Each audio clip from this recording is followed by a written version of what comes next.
আসসালামু আলাইকুম। আসছে কোরবানিতে গরু বা খাসির পায়ে দিয়ে এভাবে যদি একবার নিহারি রান্না করেন, বিশ্বাস করেন বারবার বানাতে মন চাইবে। দেখুন কি সুন্দর ঘন ঝোল আর নরম মাংস। আজকে আমি দেখাবো খুব সহজ উপায়ে ঘরোয়া মশলায় কিভাবে বাসাতেই রেস্টুরেন্ট স্টাইলে নেহারি তৈরি করা যায়। অনেকেই মনে করেন নেহারি রান্না করা খুব কঠিন, কিন্তু সঠিক মশলা আর কয়েকটা ছোট ছোট টিপস জানা থাকলে খুব সহজেই নেহারি রান্না করা যায়। আর সমস্ত টিপসগুলো শেয়ার করব এই রেসিপিতে। বিশেষ করে কোরবানির সময় গরুর হাড়, পায়া আর মাংস দিয়ে এই রেসিপিটার স্বাদ হয় একদম অন্যরকম। নান, রুটি কিংবা গরম ভাত সব কিছুর সাথেই অসাধারণ লাগে খেতে। ভিডিওটা স্কিপ না করে শেষ পর্যন্ত দেখবেন, কারণ শেষে আমি দেখাবো কিভাবে নেহারির আসল কালার আর তেলের সুন্দর একটা লেয়ার আনা যায়। চলুন তাহলে শুরু করি আজকের কোরবানি স্পেশাল নেহারি রেসিপিটি। আর রিকোয়েস্ট থাকবে রেসিপিটি ভালো লাগলে সাবস্ক্রাইব করে সাথে থাকার। তো এখানে আমি গরুর দুইটা পায়া খুব ভালোভাবে পরিষ্কার করে নিয়েছি, একটু ছোট ছোট পিস করে কেটে নিয়েছি, এতে নেহারিটা খুব তাড়াতাড়ি সিদ্ধ হবে আর মশলাটাও খুব ভালোভাবে ঢুকবে। আমি কিন্তু চামড়াটা ফেলে দেইনি, পায়ার সাথে খুব ভালোভাবে চামড়া পরিষ্কার করে নিয়েছি। তো এখন আমি একটা স্পেশাল মশলা রেডি করে নিব, যেটা প্রায় সবার হাতের কাছেই থাকে। এখানে 4টা লবঙ্গ নিয়েছি, হাফ চা চামচ নিয়েছি কালো গোলমরিচ, চাইলে সাদা গোলমরিচও নিতে পারবেন। একটা ছোট স্টার মশলা নিয়েছি, একটা ছোট জয়ফলের অর্ধেকটা নিয়েছি, আর নিয়েছি জয়ত্রীর একটা ফুল। মশলাটা না ভেজেই গুঁড়ো করে নিচ্ছি। আজকের নেহারি আমি প্রেসার কুকারে রান্না করব। এতে রান্নাটা করা যেমন খুব দ্রুত হবে, তেমনি মাংসটাও অনেকটা নরম হয়ে যাবে। তো পর্যাপ্ত তেল দিয়ে দিচ্ছি। প্রথম অবস্থায় তেলের পরিমাণটা একটু কম দিতে হবে। এরপরে আমি এখানে বেশ কিছু গোটা মশলা দিয়েছি, 2টা তেজপাতা, 3 টুকরো দারচিনি, 5টা এলাচ, আর দিয়েছি 1 কাপ পেঁয়াজ কুচি। পেঁয়াজটা নরম করে ভেজে নিব। নরম করে ভাজা হয়ে গেলে এর মধ্যে আমি ধুয়ে রাখা সমস্ত পায়াটা দিয়ে দিচ্ছি। অনেকে পায়াটা আলাদাভাবে সিদ্ধ করে তারপরে মশলা দিয়ে রান্না করেন। এভাবে রান্না করলে পায়ার ভেতরে মশলা খুবই কম ঢুকে এবং এটা খেতে আমার কাছে খুব একটা ভালো লাগে না। আমি ঠিক এভাবেই রান্না করি।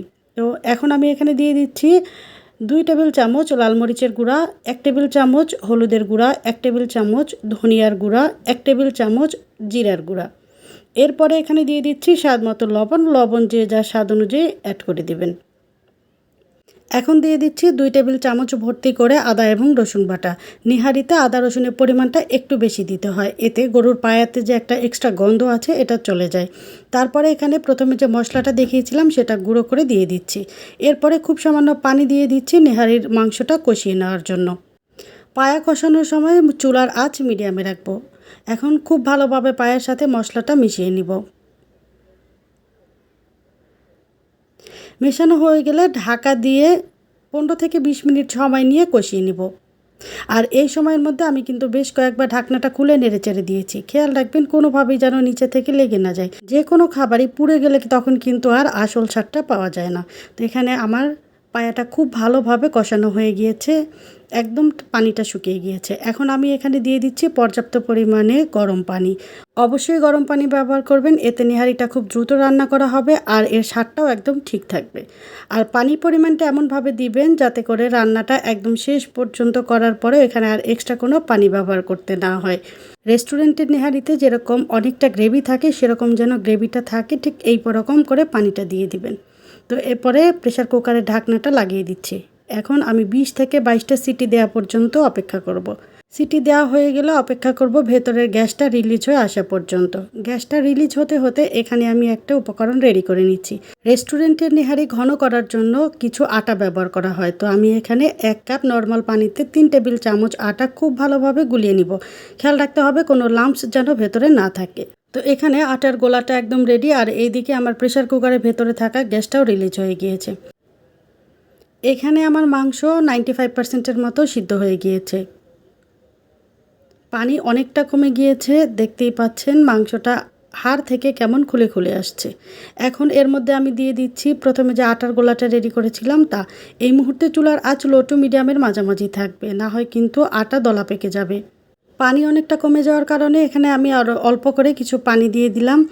এখন খুব সুন্দর করে নেড়ে চেড়ে মাংসের সাথে আটা মিশিয়ে নিব আর রান্না করব 5 থেকে 7 মিনিট। এই সময়ের মধ্যে কিন্তু আটার কাঁচা ভাবটা একদম চলে যাবে।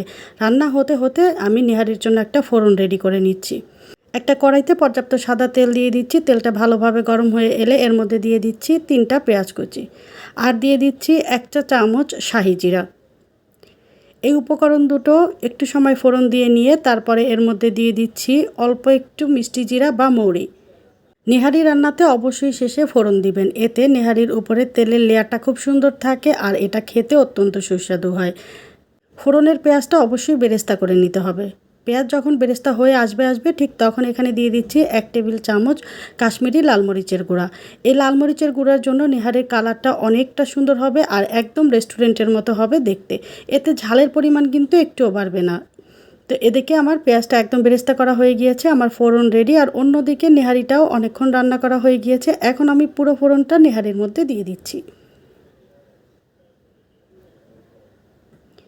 এরপরে লোয়ের থেকে চুলা সামান্য বাড়িয়ে রেখে ফোড়নটা আমি নেহারির সাথে মিশিয়ে নিব আর রান্না করব 3 থেকে 4 মিনিট।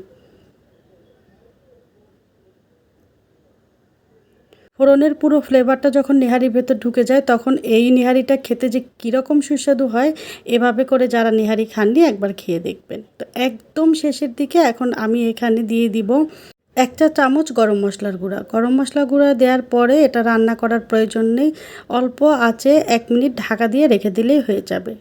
খুবই সহজভাবে আজকের রেসিপিটি শেয়ার করার চেষ্টা করেছি, আশা করছি সবার কাছে বেশ ভালো লাগবে এবং কোরবানিতে আপনাদের সবারই বেশ কাজে আসবে। রেসিপিটি ভালো লাগলে লাইক, কমেন্ট, শেয়ার এবং সাবস্ক্রাইব করতে ভুলে যাবেন না প্লিজ। আর যারা এখনও আমার চ্যানেলটি সাবস্ক্রাইব করেননি অবশ্যই চ্যানেলটি সাবস্ক্রাইব করে সাথে থাকা বেল আইকনের অল অপশনটি সেট করে রাখবেন, এতে করে আপনারা আমার আপলোডকৃত সকল ভিডিও সাথে সাথে পেয়ে যাবেন। আল্লাহ হাফেজ।